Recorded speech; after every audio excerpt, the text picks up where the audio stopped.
Pagi kami hadirkan Dialog Palembang pagi ini, dan Dialog Palembang pagi ini kita akan membahas di pagi hari ini mengenai kemarau basah, hutan masih terbakar. Ada apa sebenarnya? Jangan kemana-mana, nanti Anda bisa bergabung bersama kami di line telepon, WhatsApp, dan juga aplikasi RRI Digital, serta akun YouTube RRI Pro 1 Palembang. Segera Anda ikuti Dialog Palembang pagi ini.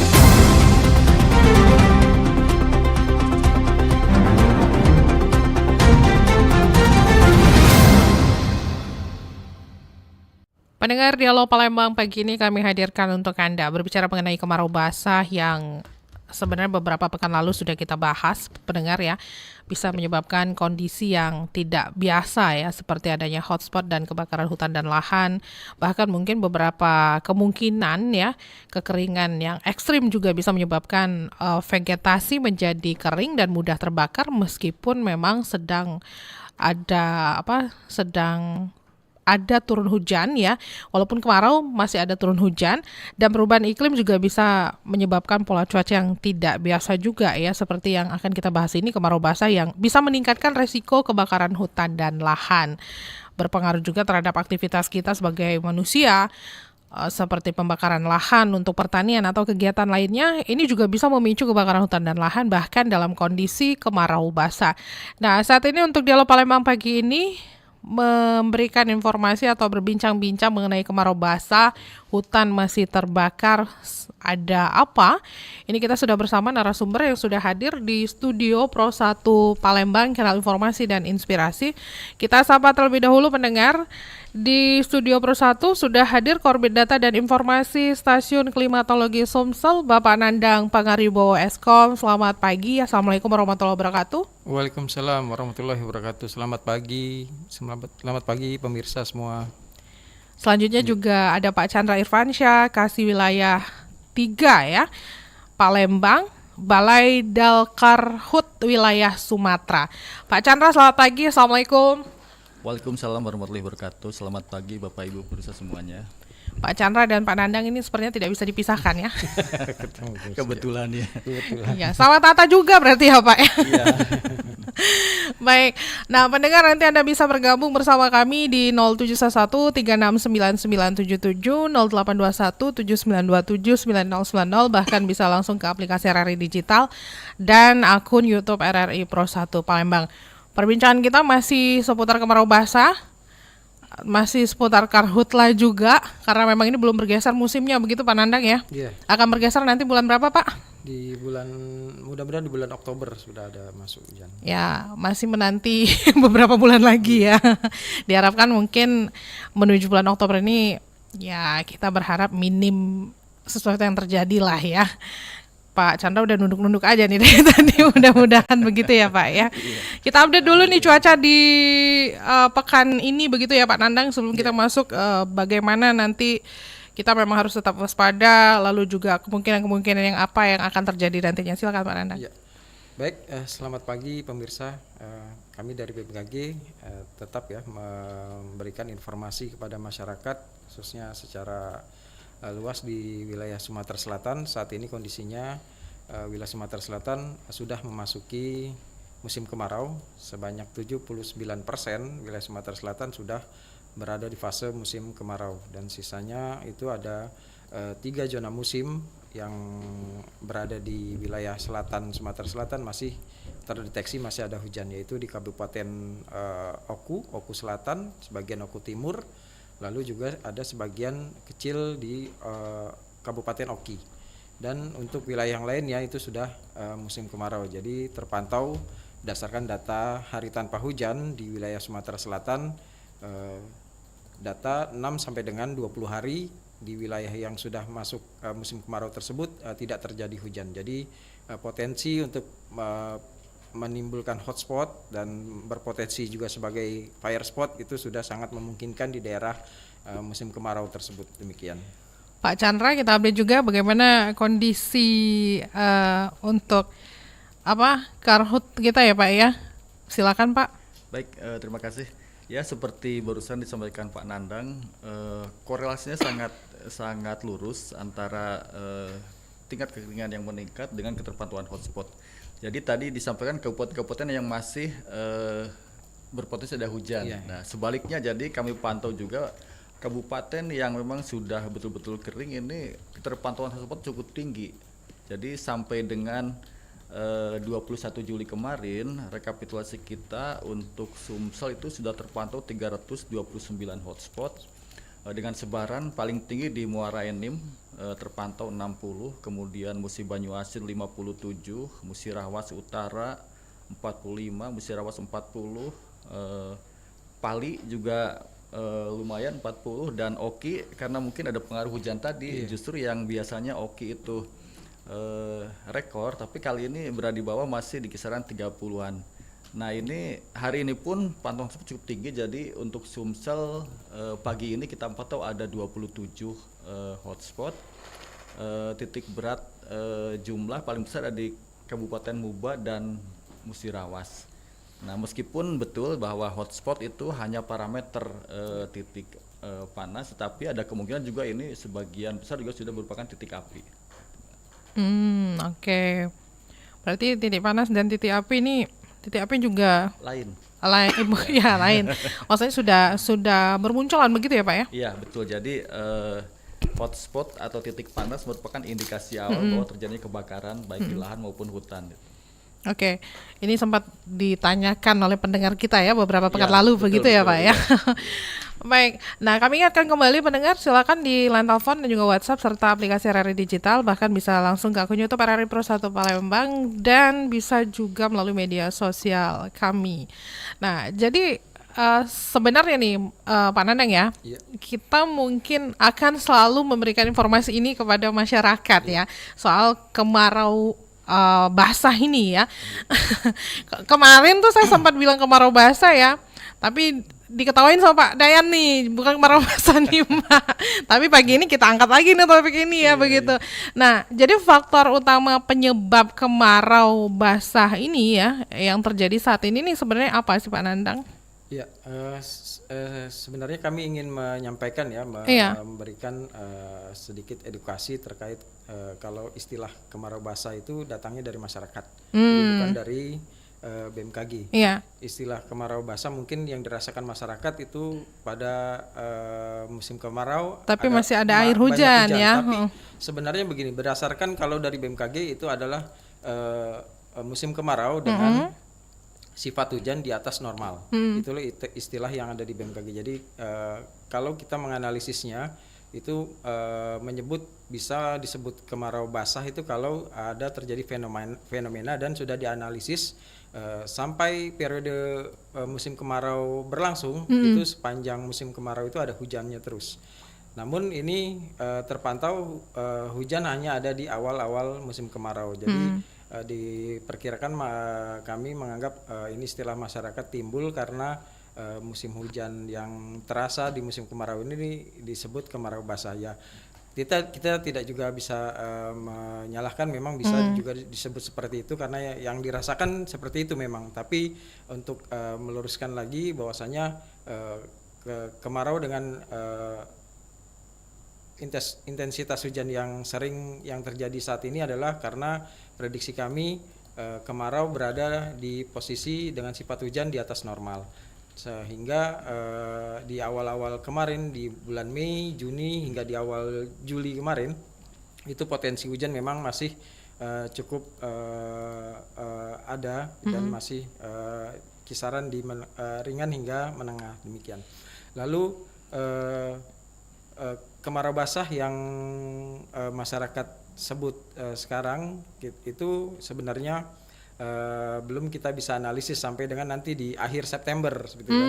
Jadi berdasarkan prediksi kami di bulan Juli, Agustus dan September ini adalah puncak musim kemarau yang ada di wilayah Sumatera Selatan. Terpantau ini sudah di pertengahan Juli hingga nanti di akhir Juli ini bahwasanya titik hotspot ya Pak ya sudah terus meningkat, sudah semakin banyak, dan memang kami sudah sampaikan ke stakeholder terkait bahwasanya di bulan Juli ini di wilayah Sumatera Selatan sebagian bagian barat tengah itu memang akan terjadi waspada terhadap bencana kekeringan dan peningkatan hotspot. Lalu nanti di bulan Agustus itu akan meluas merata di Sumatera Selatan hingga sampai dengan Sumatera Selatan bagian tengah sampai dengan Sumatera Selatan bagian timur. Itu akan meluas prediksi untuk puncak musim kemaraunya. Lalu nanti di September itu hampir di seluruh Sumatera Selatan akan rata secara merata puncak musim kemarau dan waspada potensi kebakaran hutan dan lahan di wilayah Sumatera Selatan itu akan kemungkinan bisa terjadi. Namun kami sudah memberikan warning kepada BPBD, kepada stakeholder terkait, khususnya Bapak Gubernur juga, bahwasanya musim kemarau di tahun 2025 ini akan lebih kering dari tahun sebelumnya dan akan lebih basah dari tahun 2023. Karena di tahun 2023 itu di wilayah Sumatera Selatan itu kan terjadi El Nino. Yeah. Nah, saat ini tidak terjadi El Nino dan tidak terjadi La Nina. Nah, inilah kenapa masyarakat tadi menyebut kemarau basah sedangkan fenomena La Ninanya tidak terjadi.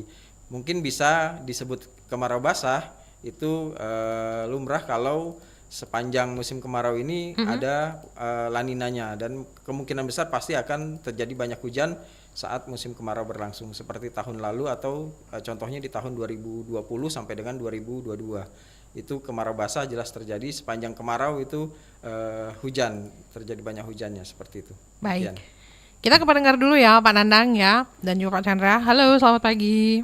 Selamat pagi, Sama Bapak siapa di mana, Pak? dengan Kliwon, Mbak, di Pulau Rimo. Pak Kliwon, silahkan. Mau nanya apa? Ini mohon maaf, ganggu Pak Chandra. Mm-mm. Ini Pak, kami ini petani sayuran, petani kecil Pak. Dan sepanjang pengamatan kami, tapi mungkin tidak ilmiah ini Pak. Ya. Kami mengurangi, karena kami kan dipasang surut, keasaman tanah tinggi Pak di Pulau Rimo. Terus untuk mengatasi itu Pak, memang ada kapur pertanian itu, tapi saya tidak berani nyebut merek baik. Sepanjang pengamatan kami Pak, praktek kami, itu efektivitasnya kapur pertanian itu kalah dengan Abu Bakar Pak. Secara ekonomis jauh sekali, dan kemenangan kami dengan Abu Bakar ini walaupun sedikit tapi bisa menambah ketinggian tanah.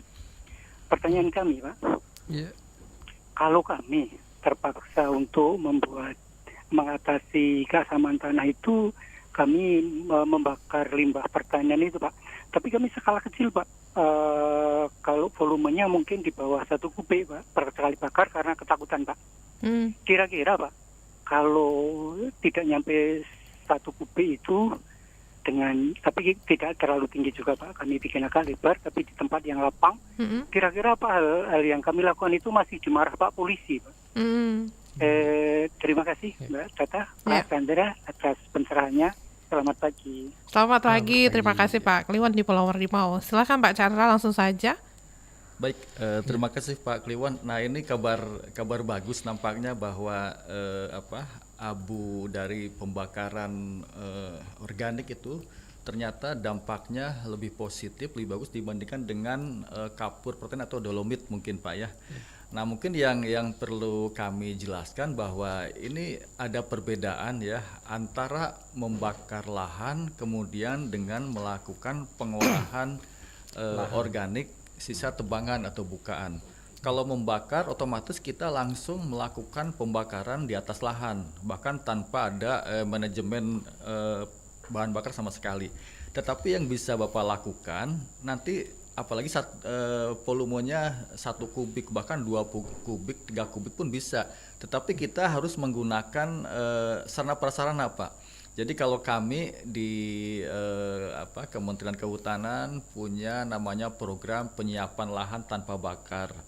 Nah, dalam program itu kita tidak melakukan pembakaran tetapi kita melakukan penebangan. Dan sisa dari tebangan itu, kalau yang di daerah mineral misalnya untuk peremajaan itu biasa pohon karet sudah ada yang menampung. Nah, sisanya itu ranting daun itu yang kita manfaatkan sebagai cuka kayu atau arang. Nah ini bisa diaplikasikan, kita ambil produknya adalah produk abu bakar.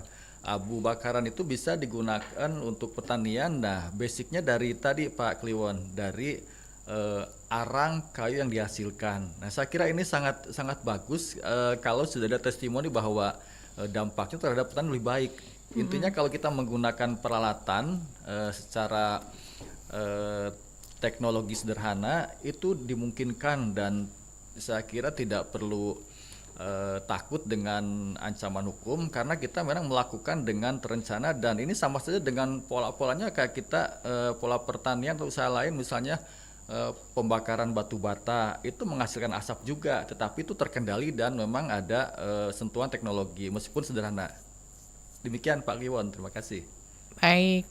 Jadi ini pertanyaan Pak Kliwon juga kan ini bisa membantu yang lainnya juga begitu ya Pak ya. Betul. Jangan sampai nanti apa yang dilakukan ini ternyata kena ciduk lu gitu kan ya. Yang ditekan seperti itu ya Pak ya. Dan ini sebetulnya saya saya sebetulnya kemarin ada dua, ini saya punya demplot juga di Jejawi. Ada testimoni bahwa hasil dari cuka kayu kemudian arang itu memang untuk pertanian bagus. Dan ini ada penegasan lagi, meskipun saya belum sampai tahapan ke penelitian lab ya, tapi testimoni yang ini yang penting dan mungkin akan kita dalami lagi. Jadi ini terus terang informasi yang sangat berharga bagi kami. Oke, baiklah kalau gitu. Nah, saya ke Pak Nandang lagi. Jadi kalau misalnya kita kembalikan ke topik kita, kemarau basah, hutan masih terbakar. Nah, sebenarnya ada apa ini, Mas Nandang? Apakah memang kemarau basah kita saat ini tuh intensitas hujannya memang tidak cukup begitu ya untuk membasahi lapisan tanah dan juga vegetasi kering yang memang mudah terbakar begitu? Iya, baik. Untuk hujan dengan intensitas hujan sifat yang di atas normal pada Mei, Juni, dan Juli ini diakibatkan karena meningkatnya suhu muka laut yang ada di perairan wilayah Indonesia, sehingga di awal-awal yang prediksi kami di biasanya normalnya Juni atau Juli itu sudah intens musim kemaraunya, namun karena suhu muka laut yang naik tadi menyebabkan pertumbuhan awan itu cukup banyak, khususnya yang berada di Indonesia di ekuator bagian selatan. Itu berpengaruh di Pulau Jawa hingga Sumatera bagian selatan itu sangat terpengaruh terhadap potensi pertumbuhan awan yang diakibatkan meningkatnya suhu muka laut yang ada di perairan Indonesia. Dan di perairan sebelah selatan itu di Samudra Hindia juga suhunya sedang meningkat di sebelah selatan Pulau Jawa dan di sebelah selatan Sumatera. Lalu juga di sedikit ke utara itu perairan juga sedikit meningkat suhunya karena fenomena itulah yang menyebabkan di musim kemarau tahun ini yang masyarakat bahwasanya kami menganalisisnya sebenarnya belum kemarau basah karena awal-awal yang terjadi hujannya itu di awal-awal musim kemarau karena diakibatkan fenomena tersebut, sehingga menyebabkan adanya hujan di awal-awal musim kemarau kemarin. Dan inilah yang menyebabkan kenapa hujan masih ada saat musim kemarau. Lalu juga kemarin di tanggal kurang lebih di tanggal 13 sampai dengan tanggal 17 itu Sumatera Selatan telah melakukan OMC, operasi modifikasi cuaca, dan alhamdulillah juga terjadi banyak hujan ya Pak. Masih di Oki itu karena karena targetnya memang di sana karena asap kalau sudah terjadi kebakaran hutan dan lahan di wilayah Oki itu angin cenderung di musim kemarau itu bertiup dari timur, tenggara hingga selatan. Jadi dari arah timur, tenggara selatan itu artinya kalau kebakaran di Oki itu akan masuk di kota perkotaan di Palembang seperti itu. Jadi kan arah baratnya dari Oki itu ada kota Palembang, lalu jadi kalau kebakarannya di OI itu masuk juga ke Palembang asapnya. Nah inilah yang kami antisipasi dari tim dengan bersama stakeholder untuk melakukan pembahasan di wilayah tersebut. Demikian mungkin yang kami sampaikan. Oke. Nah Pak Chandra, kondisi yang kita bilang kemarau basah ini ya, kalau di lapangan itu apakah memang sebenarnya kadar air atau kadar air hujan atau pokoknya kondisi kemarau basah ini memang cukup membasahi hutan atau malah justru sebaliknya begitu, tidak terlalu berpengaruh begitu dalam mencegah kebakaran ini. Ya, baik. Lagi-lagi ya istilah kemarau basah. Jadi kalau kami yang di luar BMKG, kami termasuk awam lah itunya. Kemarau basah itu sebetulnya kami simpulkan bahwa ketika memasuki musim kemarau, tetapi memang dalam sela HTH 3 hari 5 hari itu masih terdapat Hujan, hujan. ya. Nah itu. Nah untuk yang tanah mineral ini sebetulnya tidak hujan di sela-sela kemarau pengaruhnya sangat sedikit. Nah inilah yang menyebabkan kenapa sekarang contohnya Kabupaten Ogan Ilir ini yang sudah rutin terbakar tiap hari karena memang tingkat kemudahan kebakaran yang sangat tinggi. Nah kemudian juga kami pantau hotspot yang di Muba, Muratara ini masih di lahan mineral. Alhamdulillah gambut masih aman meskipun tinggi muka air tanah semakin turun. Nah ini kalau kemarau-nya panjang ini tidak menutup kemungkinan akan juga bisa membakar lahan gambut. Nah faktor utamanya sebetulnya secara teknis kalau kebakaran faktor alam tidak akan terjadi. Kemarau basah relatif aman, tetapi karena hasil pengamatan kita bahwa 90% lebih api ini diciptakan dengan berbagai modus dan motivasi karena faktor manusia sehingga ini tidak bisa dihindari. Termasuk yang di Ogan Ilir.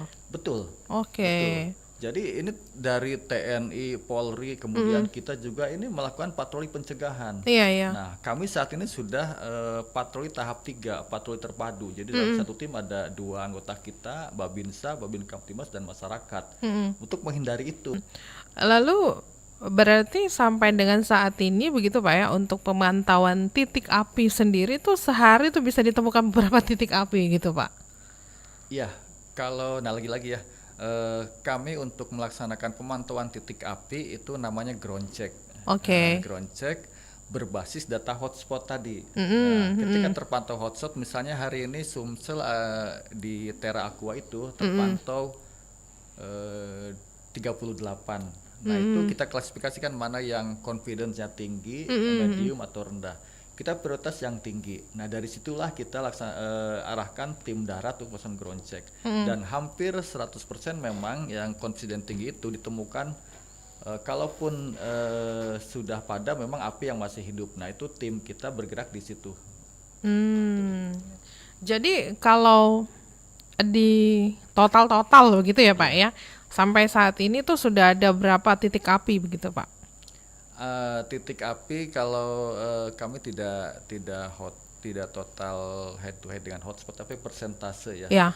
Ketika tingkat kerawanan tinggi itu hampir 70% hotspot itu merupakan fire spot. Apakah kondisinya sudah hidup maupun sudah padam. Apakah itu merupakan pembukaan lahan, juga ada hal-hal yang seperti Ogan Ilir tidak jelas motifnya, bakar tinggal tumbuh lagi tahun depan seperti itu lagi. Itu fenomenanya yang ada. Oke, kita ke pendengar kembali. Sudah ada pendengar yang bergabung. Selamat pagi. Iya, selamat pagi Mbak Dela. Sama Tata. Oh, sama Mbak Tata. Iya, siapa nih? Sama Pak Budi di Kamboja. Pak Budi di Kamboja, silakan.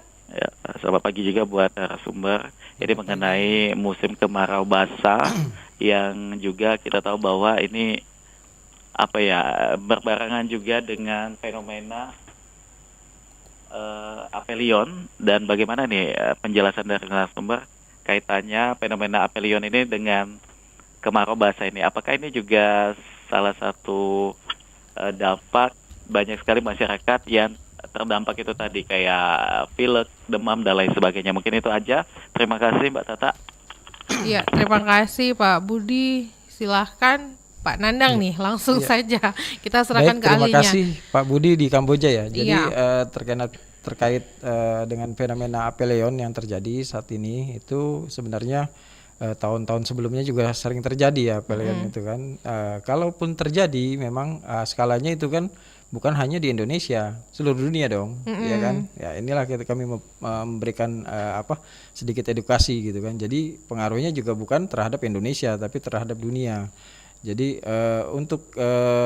memang untuk di musim kemarau Ini kami menyebutnya ada namanya fenomena yang namanya bediding.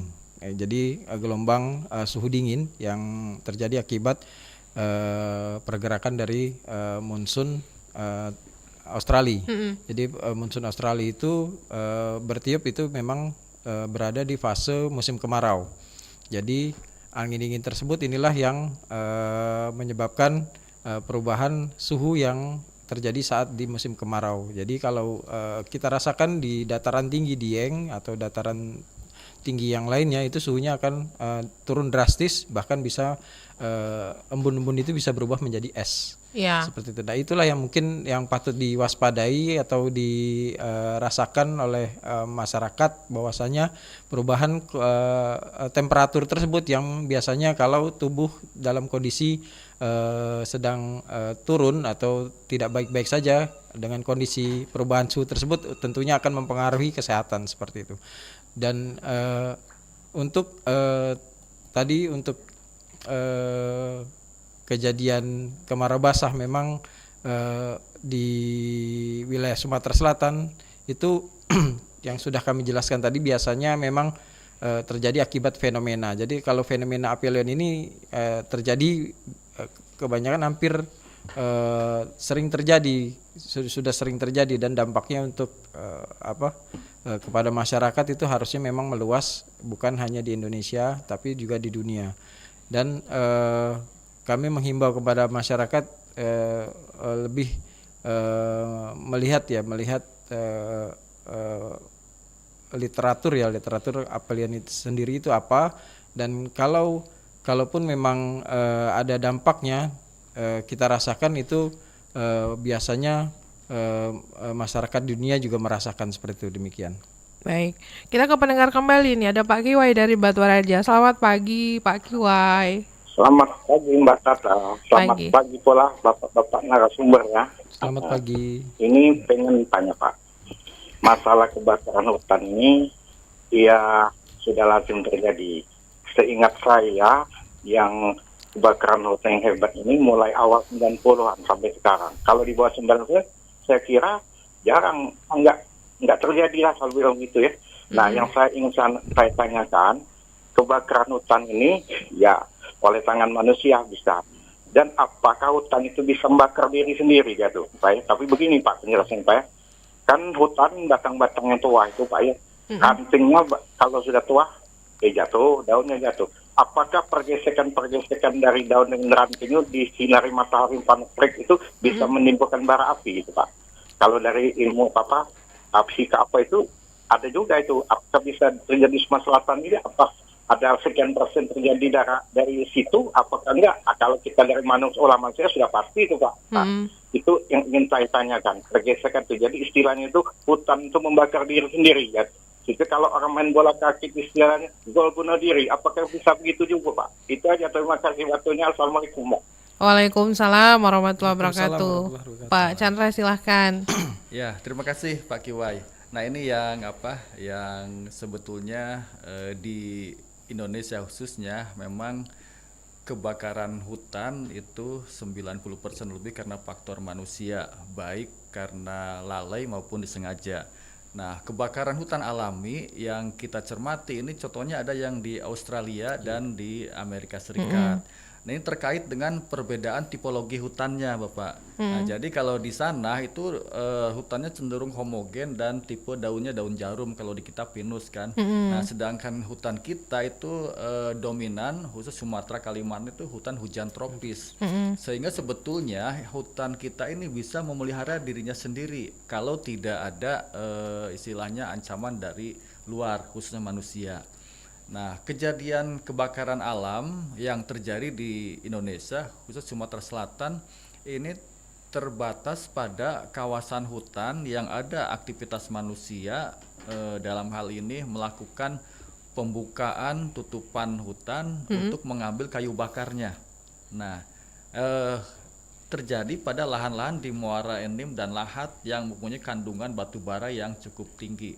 Itu, jadi kita bisa lokalisir kebakaran yang terjadi karena faktor alam, betul-betul karena tingginya suhu matahari dan terbukanya lantai hutan sehingga batu bara tersinari dengan langsung.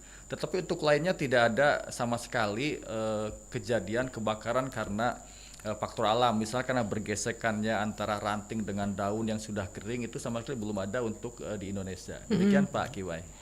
Oke, sudah dijawab ya pertanyaannya Pak Kiwai. Saya bacakan dulu ini beberapa chat ya yang masuk di akun YouTube RRI Pro 1 Palembang. Dari Ricky, terkait antisipasi asap dari terkait antisipasi asap Karhutla. Kira-kira apa lagi nih yang bisa dilakukan kita sebagai masyarakat selain pembasahan dari tim ya Pak? Silakan Pak Chandra. Betul. Jadi memang salah satu yang kita jaga mengapa kebakaran hutan maupun lahan diri adalah dampak asapnya. Ya, selain bisa mengganggu kesehatan secara langsung, tetapi juga secara politis ini yang bisa menghubungi diplomatis antar negara. Terutama kalau arah angin memang mengarah ke Selat Malaka, Singapura, Malaysia akan terdampak. Ini yang sudah kita lakukan mengacu kepada arahan Presiden bahwa selain juga kita mengutamakan pencegahan, ini harus diupayakan ada solusi permanen yang secara ekonomi bisa membantu masyarakat supaya tidak membakar. Nah, karena tadi faktor penyebabnya adalah manusia, sehingga kita juga berusaha bahwa faktor manusia, masyarakat, dan kita itu merupakan subjek dari kegiatan pengendalian karhutlah. Jadi ada tiga pilar utama dalam pengendalian karhutlah. Pertama pencegahan, kedua penanggulangan pemadaman, dan ketiga penanganan pasca. Nah, sekarang kita sepakat bahwa pencegahan merupakan hal yang utama. Ini dimulai dari kita yang paling bawah, masyarakat ya, yang terdekat. Kita pantau sekeliling kita, apabila ada api yang liar artinya tidak dibuat, sekecil mungkin upayakan padamkan. Nah, kemudian kami dari Balai Dalkarhut Sumatera sebagai satuan kerja yang bertugas untuk melaksanakan kegiatan pengendalian kebakaran hutan, juga banyak program yang sudah kita laksanakan. Selain juga pencegahan yang sifatnya langsung, patroli, kami juga memberikan program-program terkait dengan penguatan ekonomi meskipun masih jumlahnya terbatas. Nah, sehingga saudara-saudara kita yang selama ini melakukan pembakaran karena faktor ekonomi dalam membuka lahan bisa terbantu. Nah, dengan ada penghasilan dari penguatan ekonomi, sehingga hasilnya bisa untuk melakukan pola tanam yang lebih bagus, tidak membakar. Itu yang sampai bisa kita lakukan. Baik, ada Muhammad Alvarado. Apakah ada peringatan dari BMKG soal cuaca kering ataupun angin kencang ya yang bisa memicu kebakaran? Silakan Pak Nandang. Iya, baik, terima kasih Pak Alfredo ya. Tidak tahu di mana ini nggak ditulis terima ya kasih Pak Alfredo. Jadi untuk peringatan dini kami setiap perdasarian atau per 10 harian kami mengeluarkan yang namanya peringatan dini PDCIT, peringatan dini curah hujan tinggi dan peringatan dini kekeringan di tiap 10 harian. Jadi kami menginformasikannya kepada stakeholder dan kepada pimpinan daerah, dan nanti disebarkan melalui web kami, melalui medsos kepada masyarakat, demikian. Jadi ada peringatan dini tersebut, dan juga ada skala untuk cuacanya, peringatan dini untuk skala cuacanya dari teman-teman meteorologi. Namun demikian kalau kekeringan terpantau ini saat ini berdasarkan data HTH sudah 6 sampai dengan 20 hari di wilayah Sumatera Selatan umumnya tidak mendapatkan hujan. Tadi di daerah-daerah yang disebutkan Pak Chandra. Pak Chandra, Pak Chandra, bahwasanya selain daerah-daerah yang Oku Selatan, lalu ada sebagian Oku, lalu sebagian Oku Timur, dan sebagian Oki, itu daerah-daerah yang terdeteksi sampai 5 terakhir ini masih ada hujan. Demikian. Nah, yang selebihnya daerah-daerah yang 6 sampai dengan 20 hari tidak ada hujan yang hampir di seluruh Sumatera Selatan tersebut. Demikian. Oke. Selanjutnya juga ada Joker yang bergabung. Nah, kalau untuk masa kemarau ini mungkin bisa disampaikan kembali begitu Pak Nandang. Ini dipertanyakan masa kemarau diperkirakan sampai kapan? Lalu seberapa besar potensi kabut asap di Palembang begitu Pak Chandra? Silakan Pak Nandang. Ya. Untuk periode musim kemarau di tahun 2025 ini, berdasarkan prediksi kami ini datangnya ini terlambat. Jadi datangnya terlambat, namun diperkirakan musim kemarau di 2025 ini dalam kondisi normalnya akan berlangsung diprediksi hingga bulan September. Dan mudah-mudahan nanti setelah rapat prakiraan musim kami nanti yang dilaksanakan di bulan Agustus dan akan dirilis mudah-mudahan paling cepat nanti di September untuk prakiraan musim hujan ya. Mudah-mudahan di bulan Oktober wilayah Sumatera Selatan sudah memasuki awal musim hujan. Demikian. Oke, selanjutnya Pak, seberapa besar nih potensi Pak Chandra untuk kabut asapnya sendiri ya di Palembang? Silakan Pak. Baik, kabut asap akan terjadi ketika kebakaran sudah mencapai pada bawah permukaan, artinya gambut yang ada di Sumsel terbakar. Nah, kemudian bagaimana gambut bisa terbakar? Pertama adalah karena gambutnya kondisinya kering. Nah, sehingga dengan kondisi kering, kemudahan kebakar semakin meningkat. Nah, sebetulnya secara teknis tidak langsung gambut terbakar. Kebakaran gambut akan dimulai dari kebakaran permukaan yang tidak dipadamkan dengan segera, tidak tuntas, sehingga ketika bahan bakar di lapisan atas habis, ini api akan merambat ke bawah permukaan sehingga gambutnya terbakar. Nah, ini yang kita hindari, jangan sampai gambut yang di Sumsel betul-betul kering. Yang kita lakukan adalah pertama tentu kita melakukan pengawasan, jangan sampai kita terlambat untuk melakukan deteksi dini. Nah, kita berusaha cepat mungkin apabila terjadi kebakaran perlahan gambut langsung kita padamkan. Kedua juga kita menghimbau semua pihak termasuk juga para pemegang izin usaha yang berbatasan dengan lahan gambut, manajemen airnya agar lebih baik sehingga bisa menjamin lahan gambut yang ada tidak kering. Yang contoh sederhana yang sudah dilakukan adalah dengan melakukan kanal blocking pada lahan-lahan gambut yang sudah ada.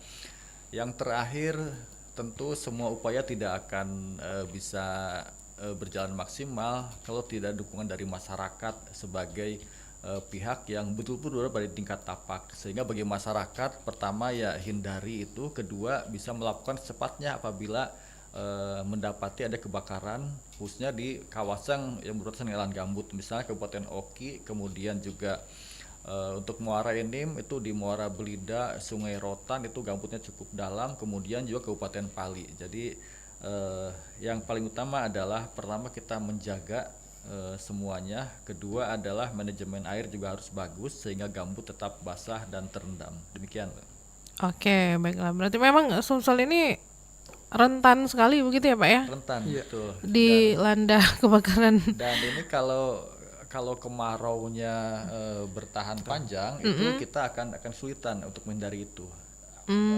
Ada kemungkinan gambut terbakar, tetapi itu tadi kita akan minimalisir dengan upaya pencegahan yang sudah kita lakukan saat ini. Nah, tapi ini selalu dibahas, selalu berulang begitu ya Pak ya. Seperti apa yang disampaikan tadi bahwa kebakaran ini juga kan ada campur tangan oleh manusianya sendiri. Betul. Begitu ya Pak ya. Sedangkan nanti dampaknya juga kan yang kena kita ya. Apa yang menyebabkan oknum-oknum ini begitu ya Pak ya, yang masih saja terus berulang melakukan hal yang sama. Padahal ya sangat diketahui bahwa dampaknya tuh juga bakal balik ke kita juga begitu kan Pak. Iya, realita di lapangan ini ada faktor ekonomi yang mendorong sehingga lahan gambut kita terbakar. Nah, contohnya yang kami temukan di lapangan, bagaimana masyarakat memanfaatkan lahan gambut untuk mencari sisa-sisa kayu yang terendam. Nah, itu otomatis untuk melakukan itu harus membakar sehingga akses bisa terbuka.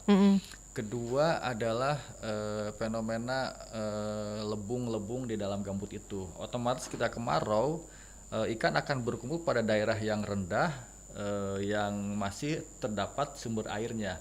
Untuk menumpukan itu juga biasanya membakar.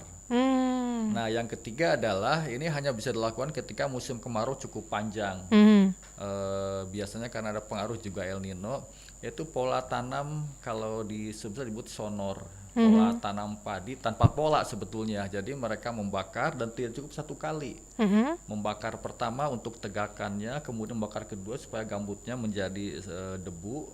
Nah, ketika menjelang hujan itu tinggal ditabur benih padi, itu akan istilahnya memang bagus pada tahap awal. Nah, untuk itulah yang menyebabkan fenomena kabut asap melanda Sumsel, dan kalau faktor anginnya arahnya tadi tidak menguntungkan, itu memang rata-rata dari wilayah gambut itu masuknya kota Palembang, sehingga korban yang di Palembang seperti Iya. itu. Nah, jadi kalau berdasarkan kejadian yang sudah terjadi saat ini ya Pak, menurut pantauan untuk kejadian karhutla ini sudah berapa kejadian nih Pak? Untuk 2000, 25. iya. Jadi untuk kebakaran dan yang kita tangani langsung, alhamdulillah masih cukup rendah ya. Jadi tim kita yang ada di 4 Daop ini baru dari Daop Banyu Asin yang mengampu wilayah Palembang dan Ugan Ilir. Iya. Kita melaksanakan pemadaman di Ugan Ilir itu sudah lebih dari 14 kali. Tetapi memang ini lagi-lagi tipologinya kadang-kadang masyarakat salah sebut bahwa kawasan gambut Ugan Ilir, padahal bukan gambut. Ugan Ilir sebetulnya adalah aluvial rawa. Nah, sehingga masih bisa kita tangani dengan baik, kita tuntaskan. Nah, tetapi apa yang istilahnya yang di Ugan Ilir yang menjadi perhatian kita, Iya. kebetulan di Ugan Ilir dan ke arah Oki ada 2 objek vital nasional, jalan tol yang cukup penting. Nah, itu yang kita jaga betul, sehingga diharapkan nanti ketika kita bisa deteksi dini kebakaran tidak sampai mengganggu lalu lintas atau menyebabkan kecelakaan di jalan tol. Baik. Nah, saya ke akun YouTube lagi nih. Ini ada pertanyaan dari Mbak Pur. Pak, ini dapat kabar bahwa kabarnya nih kebakaran lahan itu sudah ada di Riau pun begitu ya. Iya. Nah, ini apakah mungkin juga cuaca Palembang ini bakal kena dampaknya? Pak Nandang silakan. Iya. Memang secara normal di bulan Juli sampai dengan bulan September, bahkan dari bulan Juni sampai dengan bulan September itu wilayah Pulau Sumatera sebagian besar itu memang mengalami musim kemarau. Sampai dengan Riau, Jambi, Bengkulu, Sumatera Selatan dan Lampung itu memasuki fase-fase musim kemarau. Khususnya di Riau biasanya memang lebih awal untuk musim kemaraunya, dan memang di wilayah Riau saat ini memang sedang kering dan terpantau memang di sana lahan gambutnya jauh lebih besar Pak ya, jauh lebih besar bahkan dari Sumatera Selatan. Dan Sumatera Selatan kalau nggak salah nomor 2 Pak ya, 2 atau 3 Untuk Sumatera ya, nomor 2 ya. untuk Sumatera nomor 2. Untuk wilayah Sumatera itu nomor 2. Gambutnya yang terluas di Pulau Sumatera. Jadi memang untuk siaga kebencanaan karhutla pertama juga diawali dari Riau. Memang wilayah Riau itu lebih awal untuk musim kemaraunya, lalu nanti turun ke Jambi, lalu ke Sumatera Selatan hingga ke wilayah Lampung. Dan inilah kenapa kemarin di wilayah Sumatera Selatan di akhir bulan Juni lalu itu baru menetapkan siaga untuk siaga karhutla sudah ditetapkan oleh Bapak Gubernur, dan rencananya nanti di tanggal 29 Pak ya, 29 Juli nanti Apel. 29 Juli. 12 ya, di tanggal 29 Juli itu akan apel kesiapsiagaan untuk karhutla. Jadi seluruh stakeholder yang ada di Sumatera Selatan kami akan apel untuk apel besar-besaran untuk siaga terhadap karhutla tersebut. Demikian. Oke. Kalau kita mendengar kata siaga ini kan agak gimana begitu ya Pak ya. Apalagi misalkan kita baca di media online tuh ada judul dengan tagline ancaman segala macam gitu kan, agak was-was juga. Yang saya mau tanyakan nih Pak Nandang ya, seberapa, maksudnya gini ya, mendengar kata-kata siaga ini, seberapa kayak mungkin seberapa daruratnya begitu bisa dibilang? Ya, kata siaga tentunya sudah ada ancaman berarti ya, sudah ada ancaman yang jelas. Memang terpantau dari data-data stakeholder yang terkait, termasuk BPBD, kami, BMKG, data awalnya, lalu dari teman-teman Manggala Agni, dari teman-teman Dalkarhutla ini, itu menyampaikan kepada Bapak Gubernur bahwasanya sudah terjadi penambahan titik-titik hotspot yang dikonfirmasi di lapangan dari teman-teman TNI Polri dan teman-teman Manggala Agni bahwasanya sudah ada titik api. Itulah yang menyebabkan daerah tersebut dianggap sudah menjadi ancaman dan perlunya kesiagaan terhadap kondisi tersebut. terutama di wilayah Sumatera Selatan demikian. Oke. Pak Chandra, kalau tadi kita sudah di-spill soal titik api ya. Nah, titik hotspot kita gimana nih, Pak? Iya, jadi untuk hotspot tadi di awal sampaikan bahwa memang bulan Juli ini dibandingkan 6 bulan sebelumnya ini paling tinggi ya keterpantauan hotspot. Jadi Sumsel tadi total sudah 329 sampai dengan 21 Juli. Nah ini sangat-sangat linear dengan kondisi cuaca. Nah sehingga apa? Nah ini nyambung dengan tadi siaga-siaga itu Mbak Tata. Iya. Jadi apel siaga itu adalah rangkaian sebetulnya, rangkaian dari fenomena cuaca, kekeringan, keterpantauan hotspot tinggi, kemudian juga beberapa kabupaten terjadi kebakaran, maka dari kabupaten menetapkan status siaga. Nah ketika 2 kabupaten atau lebih menetapkan status siaga, maka provinsi melakukan penetapan yang sama. Nah setelah penetapan status siaga, gubernur akan membentuk satgas untuk posko siaga tersebut. Nah salah satu dari aksi pertama itu adalah melaksanakan apel siaga. Nah jadi apel siaga ini sebetulnya untuk memastikan dan untuk mensinergikan semua sumber daya yang ada di Provinsi Sumatera Selatan. Kegiatannya sendiri tentu tidak dilaksanakan setelah apel siaga. Kami bahkan triwulan kedua itu Maret itu sudah gencar patroli. Nah ini lebih untuk memastikan bahwa kita sudah siap, kita sinergi sehingga ancaman kebakaran hutan dan lahan itu bisa diminimalisir resikonya. Seperti itu alurnya Mbak Tata. Oke. Jadi kalau misal kita berbicara soal wilayah-wilayah yang prioritas bisa dibilang begitu ya Pak ya, wilayah mana saja?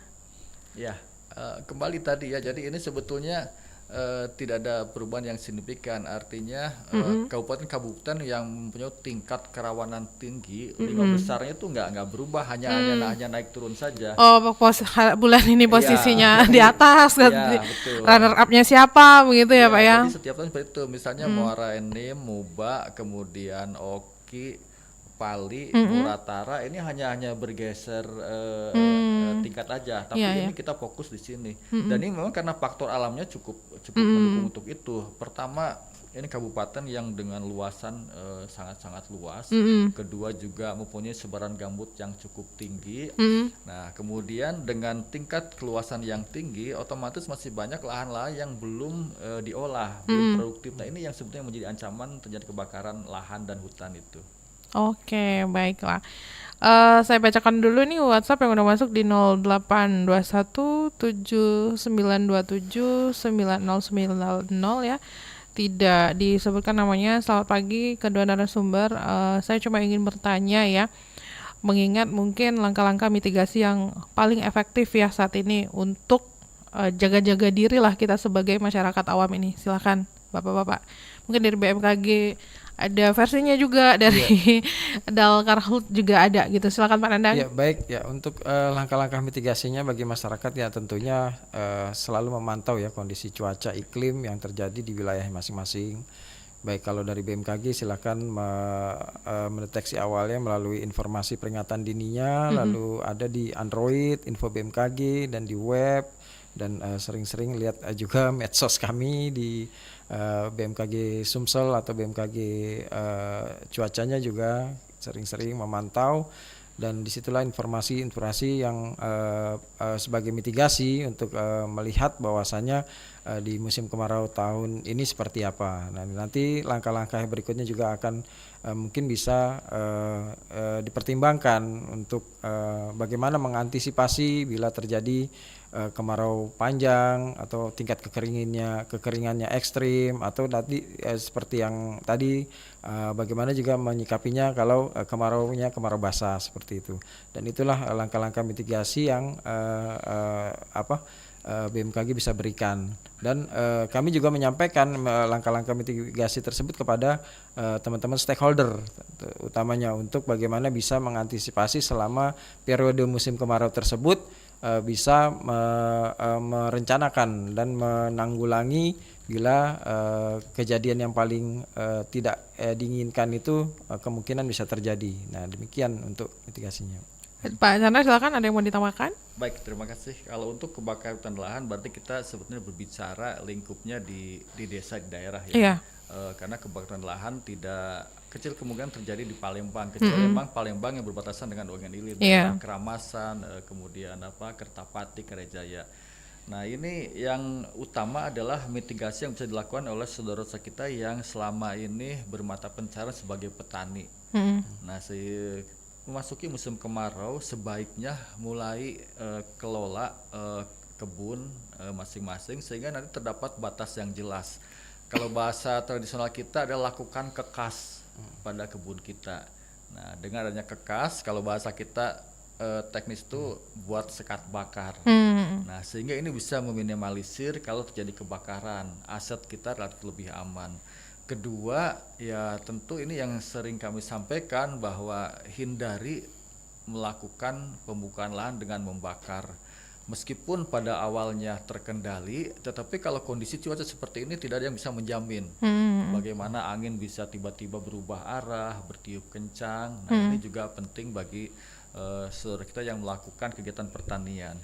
Ketiga, betul tadi kalau kita sudah istilahnya mulai terbuka dengan teknologi, ini sangat-sangat banyak informasi. Tadi cuaca melalui disampaikan. Kedua juga kita punya website juga Sipongi KLHK, di situ bisa pantauan setiap hari dengan masyarakat semua bisa membuka sehingga bisa jadi acuan, oh ini ada titik panas di sekitar rumah kita.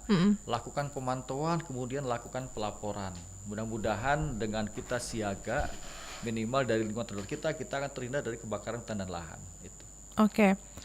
Nah, sebelum kita akhiri nih ya, Pak Nandang, mumpung ingat gitu ya.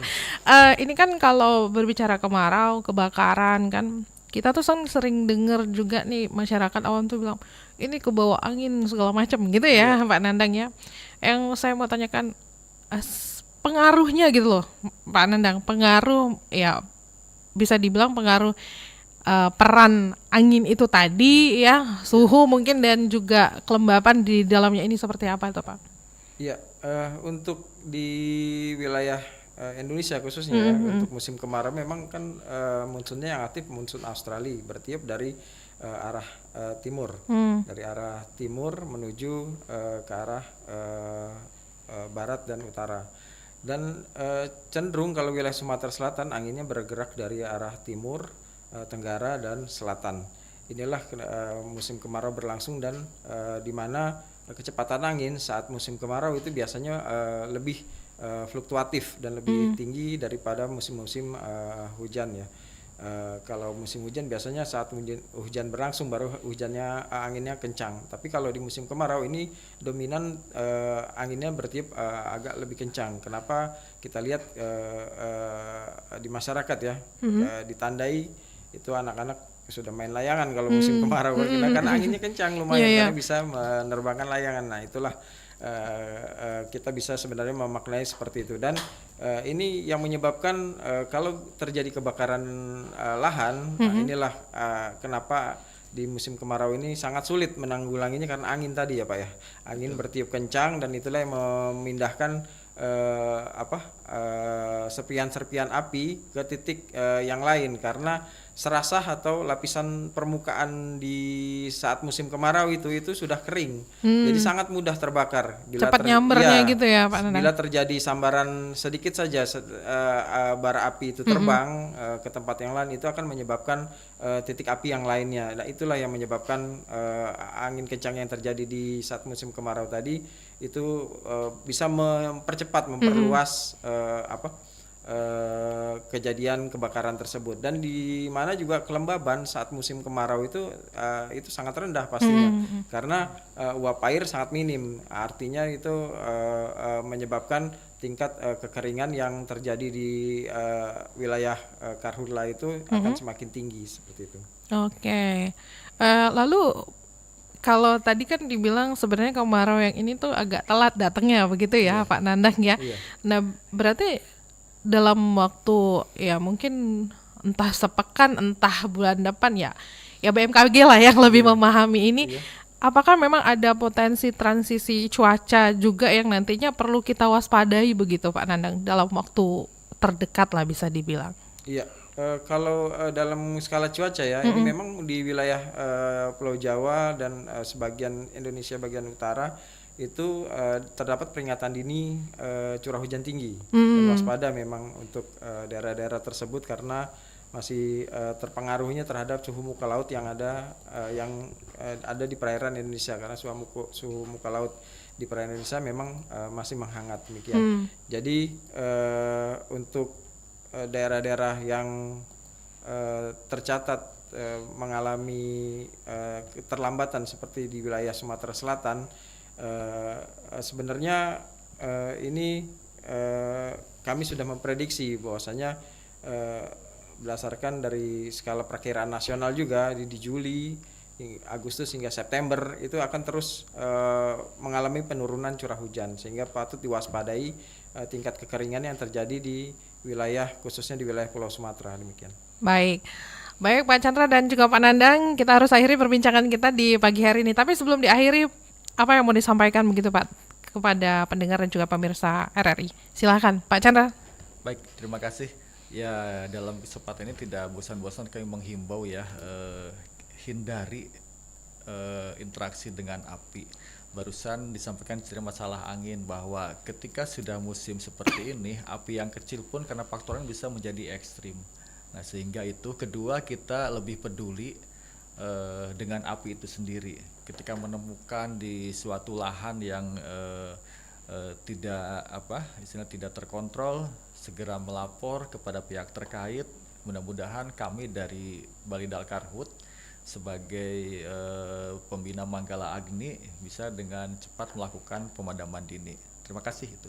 Iya, Pak Nanang silakan. Ya, sama ya, kami tidak bosan-bosan ya menyampaikan kepada masyarakat patut diwaspadai terhadap penurunan curah hujan yang berlangsung saat musim kemarau, dan kami menghimbau kepada masyarakat untuk tidak melakukan pembakaran hutan dan lahan saat musim kemarau, karena tadi sudah kami sampaikan datanya saat musim kemarau tentunya angin bertiup lebih kencang, lalu juga kelembaban juga rendah, sehingga menyebabkan tingkat potensi kekeringan itu semakin tinggi dan memudahkan kalau ada sulutan api itu akan memudahkan penyebaran api. Demikian. Jadi kami menghimbau kepada masyarakat juga berhemat air juga saat musim kemarau, karena kita tidak tahu tingkat ketersediaan air di daerah Bapak Ibu masing-masing itu saat musim kemarau itu mungkin saja bisa hilang seperti itu.